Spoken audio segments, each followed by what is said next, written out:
I am Adler. I am someone who knows from the start that it is impossible for others to solve a person's problems on their behalf. Why? Because a person can only be freed from the suffering they choose themselves. This era is often called the age of therapy. Counseling, self-understanding, mindfulness, all sorts of methods are flourishing. Yet many must be feeling this. Why am I not healed even though I am so desperately seeking it? I can assert the answer to this. It's because the goal is healing. What does this mean? People say, I go to therapy to heal past wounds. But to me, it's quite the opposite. The goal of wanting to remain unhealed dictates their current actions and symptoms. Whether talking about trauma or holding onto anxiety, it's an unconscious choice to remain powerless. Upon hearing this, you might resist. But I would ask this: what do you plan to do after you are healed? Most people do not have an answer to this. When healing becomes the final goal, people come to a halt. As long as they think they can act once healed, remaining unhealed becomes convenient. Like a runner perpetually doing warm-up exercises, therapy is not powerless. The goal of healing is what robs the forward direction from your life. Today, I intend to convey just one thing to you. As long as you make being healed your goal, you will continue to need an unhealed self. However, if you make healing a checkpoint and have a goal beyond it, you can become surprisingly strong and free. This is the essence that I, Adler, must speak of, reborn in this modern era. Do you think I can't move forward until my heart is healed? If so, you are buying into the modern common sense, but I will state this clearly. That common sense is a rope tying you down. The prevailing healing premise today is a causal theory that humans become unhappy because of their past wounds. In this logic, the past dictates everything: childhood environment, parents' words, bullying, heartbreak, societal pressure. People place these on a shelf called trauma and say, I need to heal. Here lies the trap. Those who use healing as a means can move forward, but those who make it a goal become stagnant. For instance, someone might start therapy. At first, it seems good. Tears are shed. There's empathy, a sense of relief. But eventually, they start wondering, why am I still here? After 5, 10, 20 sessions, that sense of healing dwindles. Why is that? Because their true goal wasn't healing. What they truly wanted might have been the courage to build equal relationships or the strength to act for someone. Yet choosing that for oneself is terrifying, so they remain in the waiting room called healing. By using their wounds as a shield, they can justify not being fully committed. Therapy isn't bad. However, the concept of let's start after healing is fundamentally flawed. It views humans as beings who can only act based on outcomes. My name is Adler. I don't see it that way. People create their current state through purposes. In other words, the reason you haven't healed is because not healing serves a purpose. This state is optimal for you. Few can accept this fact head-on, but those who do can change the very structure of their lives. In this video, I promise you this: I won't deny healing. I will offer you a clue to rewrite the structure of clinging to healing by your own will. You are no longer a wounded person. You are now a person about to make choices. I will fully support that journey of yours. The world is now a battlefield of the mind. Opening social media reveals countless cries from weary souls. Work is tough. I can't talk to people. Life is hard. These aren't just personal issues, they're structural phenomena. Modern society takes mental fatigue as a given. Companies have mental health care systems in place. Apps encourage daily mood tracking, and YouTube is full of videos saying, to those of you who are tired, in other words, society today is already saying you're expected to be tired. But lurking within this is a quiet pressure. It's the legitimization of remaining unhealed. When you're feeling down, you're told don't push yourself. When you're not well, labels like maybe you're an HSP are applied. As self-esteem drops, terms like that's due to attachment issues from childhood are offered. These seem understanding at first glance, but such understanding can hold you back, because labeling transforms into exemption. The moment you think, I can't help it because I'm like this, you've let go of your options. This isn't an individual's fault. Rather, it's the structural pressure to conform to healing that's the real issue. I, Adler, think this way. All problems are linked to interpersonal relationships.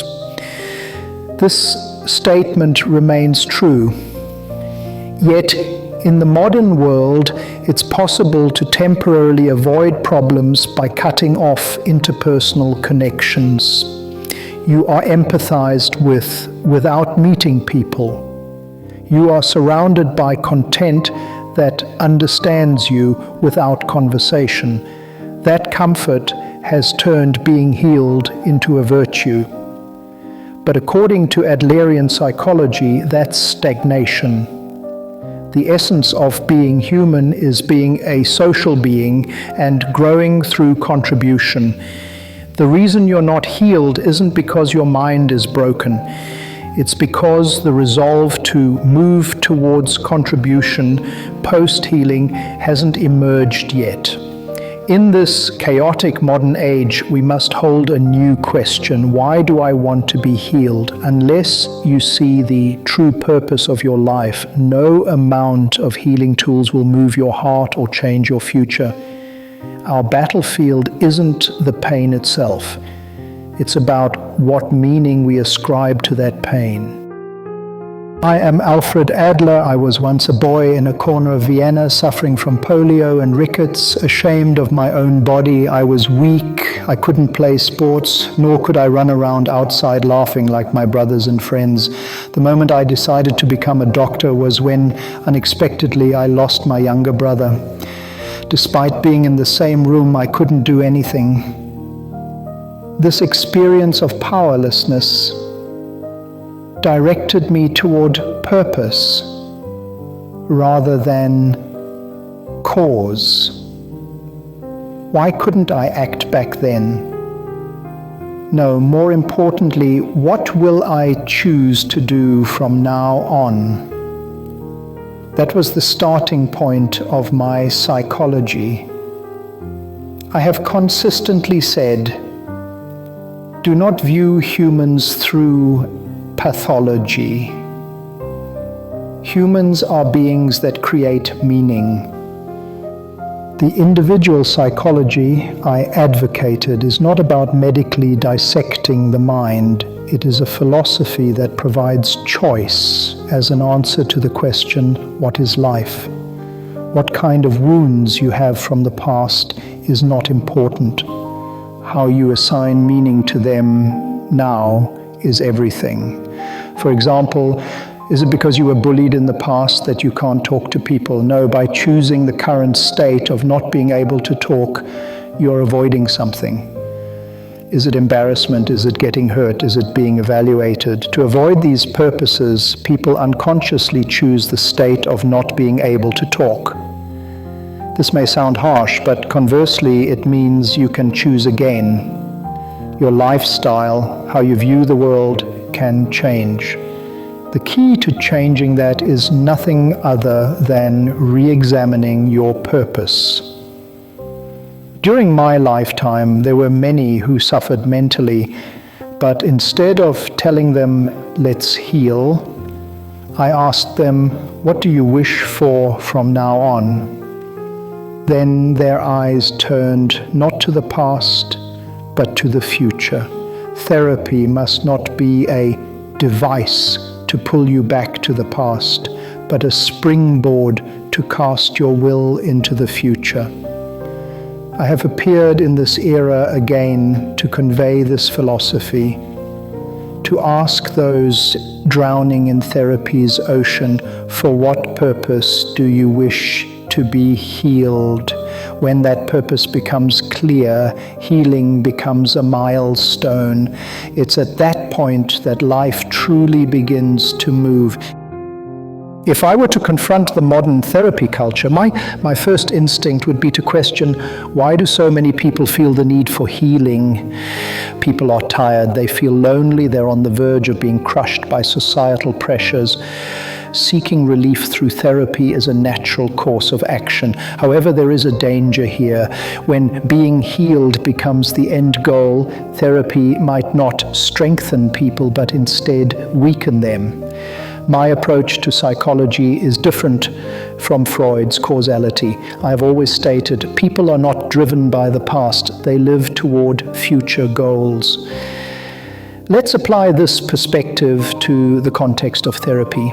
Imagine you feel that a traumatic relationship with your parents keeps you from forming deep connections with others. In therapy, you might initially delve into that past, but I would ask, in what way are you using those memories of your parents now?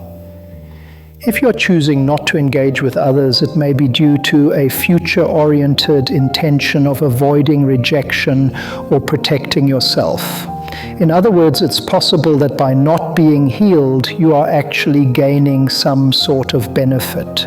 This perspective is challenging for both the therapist and the client. But it is meaningful precisely because of this challenge. In therapy, a client should not merely be a speaker of the past. They should be a chooser of the future. What is needed for this is not understanding, but will. I define therapy as a place for rebooting the will.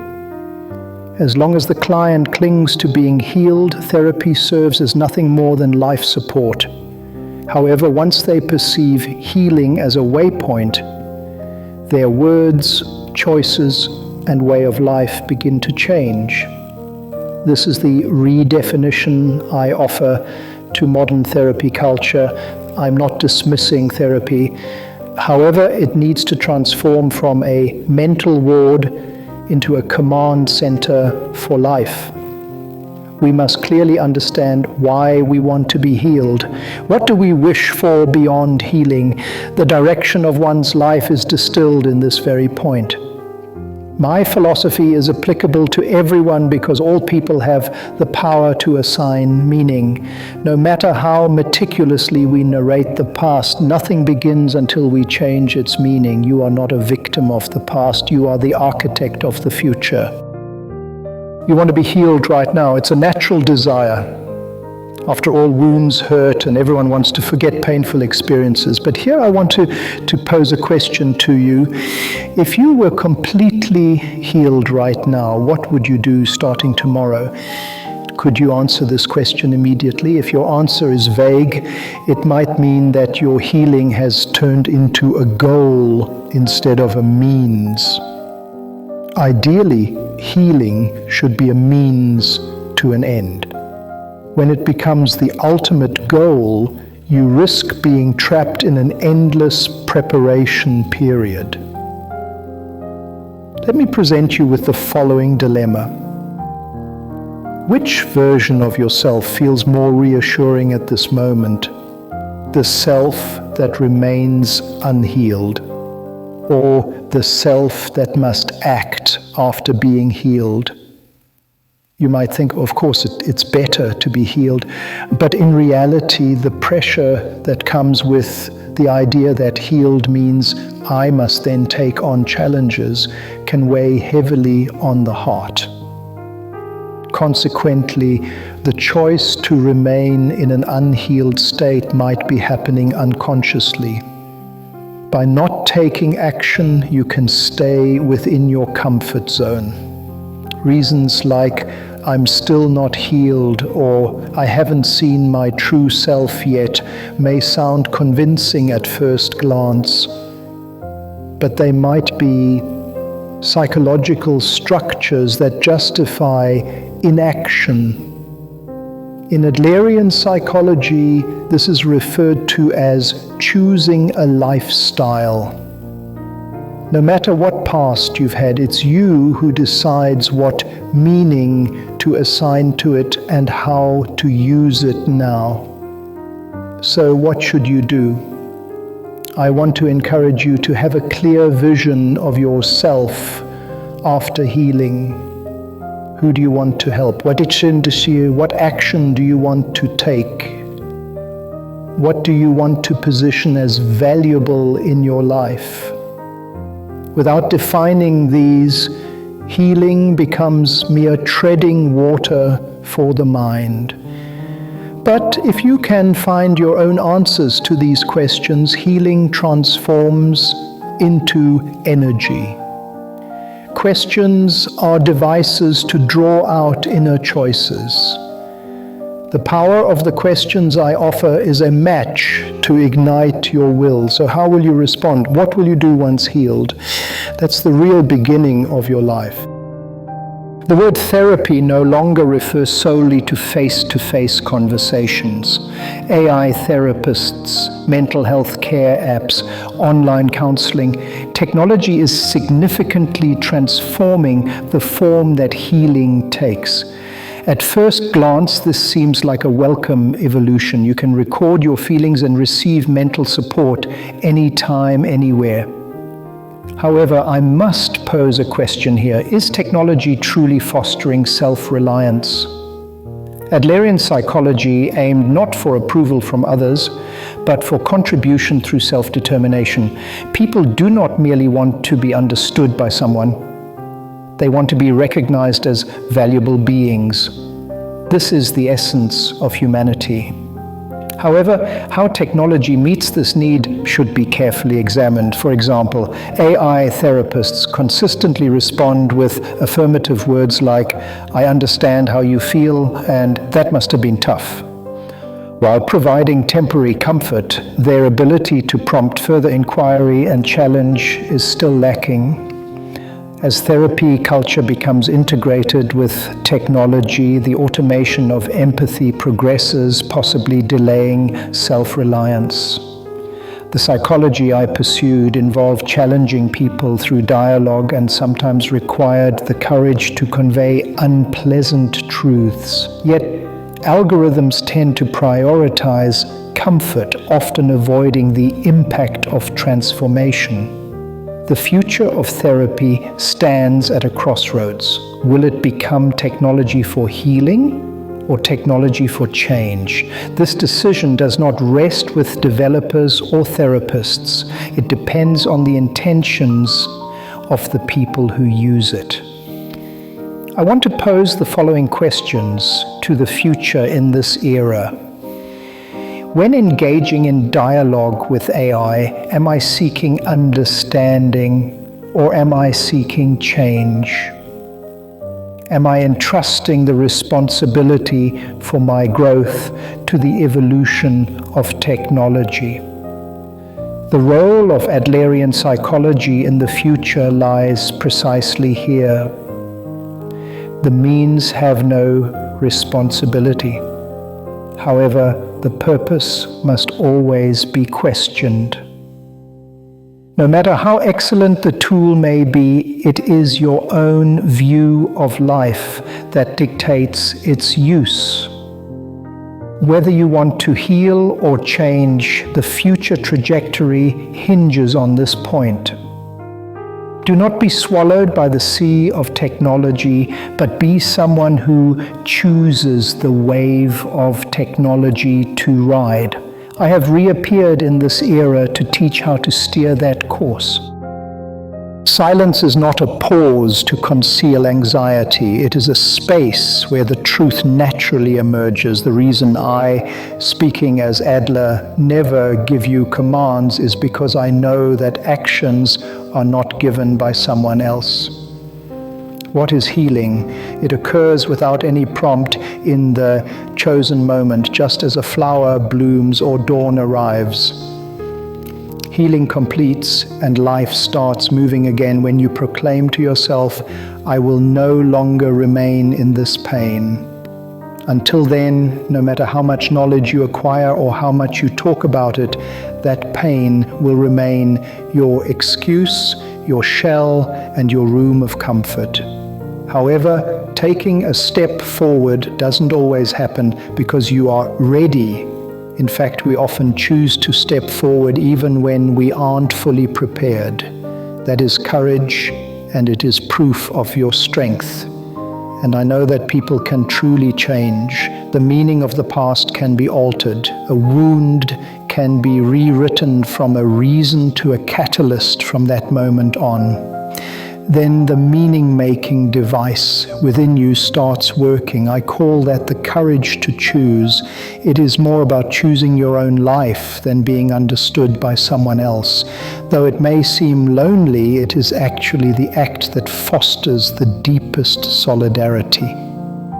Because people truly trust someone who can say, I chose rather than I was healed. In silence, ask yourself, how far did I need my unhealed self? What role did I give this pain? And now that it's unnecessary, what kind of future do you want to speak about with what words? I no longer have answers, but now in the depths of silence, you are listening to your true voice. If you decide to stop making healing the goal of your life, what should you replace it with? I propose the axis of contribution. People do not become happy simply by being healed. It is when people feel they are useful to someone that they can most strongly, healthily affirm their own existence. Here I will provide concrete guidelines based on Adlerian psychology. This is a strategy redesign to transform healing into a waypoint. Step 1. Clarify your purpose. Write down what you hope for beyond healing. Why do you want to be healed? What do you intend to do once healed? What kind of contribution will fulfill your existence? The clarified purpose becomes a map when you're lost. Step 2. Reevaluate the benefits of your unhealed self. What reassurance have you gained by remaining unhealed? Not having to face challenges, being able to lean on others, avoiding hurt. Recognizing these shadow gains prepares you to say goodbye to them. Step 3. Convert to an action-based plan. Healing is a state, but contribution is an action. Create your action plan with these questions. Whom can you support this week? In what situations can you leverage your value? When, where, and how will you take that first step? Action without purpose can be draining, but action with purpose brings hope. Step 4. Give yourself encouraging words. In Adlerian psychology, encouragement is not something given from the outside. Choose words to inspire yourself. I can move forward even if I'm incomplete. Failure does not diminish my value. Believe in what's ahead rather than the past. Words are the switch to action. The words you choose will determine your next step. These guidelines are not a substitute for therapy. Rather, they become a support line to make therapy a meaningful time. When you can act by reversing from the goal, therapy turns into a device for independence. Never forget, people do not start walking because they are healed. Healing has already begun when you start walking. True change begins in the silence after the wind has ceased. What remains within you now? It might be anger, it might be acceptance, or perhaps it's a lingering sense of unease, and that's okay.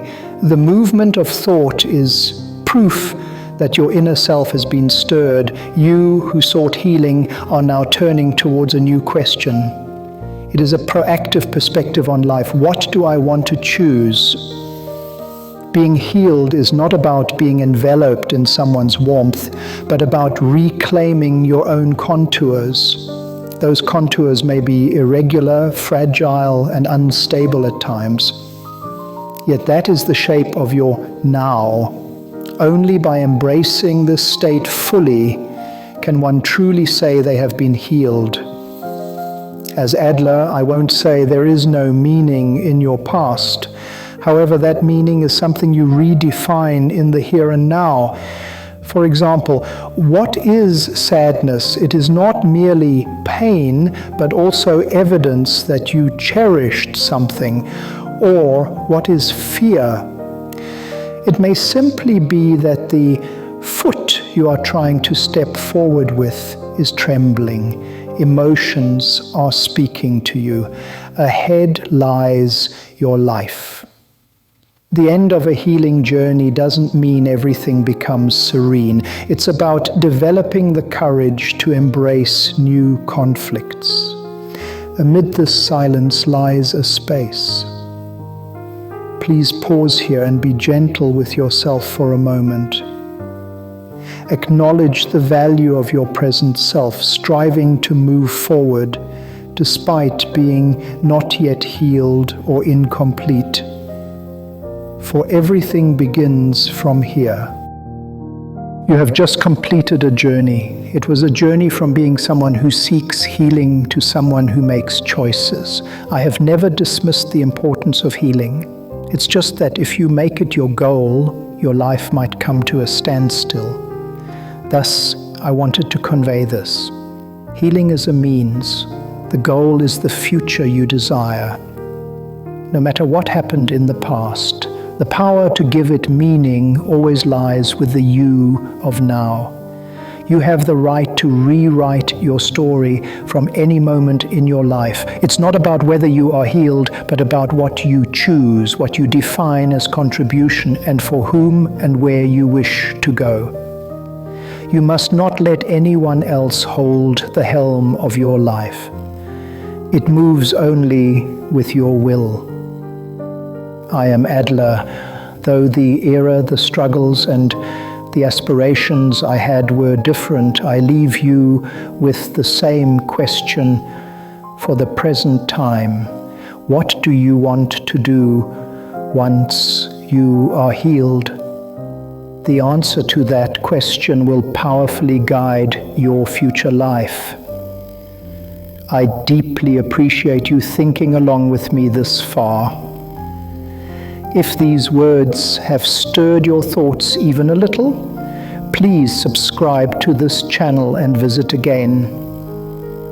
There are still countless timeless questions lying dormant in the world. And the voice of wisdom that should be spoken is not only mine. Thank you so much for sticking with my narrative this far. You might still have some unanswered questions lingering within you, and that's perfectly fine. In fact, it's ideal. Questions aren't solely meant to be answered. They are the tickets that lead your thoughts into the future. Throughout this video, I have repeatedly asked you questions. What do you want to do once you're healed? Why do you choose to remain unhealed? What is pain? What is purpose? Who assigns meaning? These questions might still be revolving in your mind, and that's okay. Questions aren't meant to be answered right away. Some questions are to be carried for living. Here I would like to ask you as well, what does healing mean to you? Were there moments when therapy helped or made you pause? What do you want to do after you are healed? Share your thoughts in the comments section. They might spark someone else's thinking. And my narrative might also serve as a catalyst for the next dialogue. If through this video you find yourself thinking Adler's ideas are deeper than I expected, I encourage you to explore the narratives of other great minds as well. For example, why didn't Buddha seek peace of mind? Why did Socrates take pride in his ignorance? What drove Hypatia to risk her life for the freedom to believe? We are all here to communicate across time, to meet you and to leave questions for you. To conclude once again, I will say this: healing is a beginning. Choosing makes you a healed person. Meaning is born solely from your will. I am Adler. I look forward to meeting you again in another time and place.